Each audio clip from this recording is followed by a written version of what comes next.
Hello friends, today some பாருங்கள். 3 ஆண்கள் அல்லது 4 பெண்கள் அல்லது 12 சிறுவர்கள் ஒரு வேலையை ஒரு நாளில் முடிப்பார்கள் எனில் ஒரு ஆண் ஒரு பெண் மற்றும் 5 சிறுவர்கள் இணைந்து அவ்வேலையை எத்தனை நாட்களில் முடிப்பார்கள் அப்படின்னு கேட்டிருக்காங்க. ஃபஸ்ட்டு கிவன் எழுதிக்கலாம். 3 ஆண் ஈக்குவல் டு 4 பெண் ஈக்குவல் டு 12 சிறுவர்கள் சேர்ந்து ஒரு வேலையை ஒரு நாளில் முடிப்பாங்க. அதாவது என்னென்னா 3 ஆண்கள் அல்லதுன்னு கொடுத்துட்டாங்க. அப்போது 3 ஆண் 4 பெண் 12 சிறுவர்கள் இவங்களோட கேப்பபிலிட்டி வந்து 1.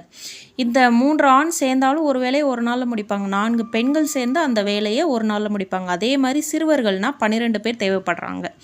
அடுத்து என்ன கேட்டிருக்காங்க பாருங்கள். ஒரு ஆண் ஒரு பெண் 5 சிறுவர்கள் சேர்ந்து இந்த வேலையை எத்தனை நாளில் முடிப்பாங்கன்னு கேட்டிருக்காங்க. அப்போ ஒரு ஆணின் ஒரு நாள் வேலை என்னவாக இருக்கும் அப்படின்னா 1/3. அடுத்து ஒரு பெண்ணின் ஒரு நாள் வேலை என்னவாக இருக்கும் 1/4.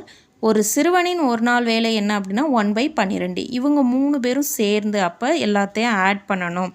இதில் ஒரு ஆணோட வேலை 1/3, ஒரு பெண்ணோட வேலை 1/4 அப்படின்னு கண்டுபிடிச்சிட்டோம். ஆனால் 5 சிறுவர்கள்னு கொடுத்துருக்காங்க. அப்போ என்ன பண்ணணும், நியூமரேட்டரில் 5ஆல் மல்டிப்ளை பண்ணிக்கணும்.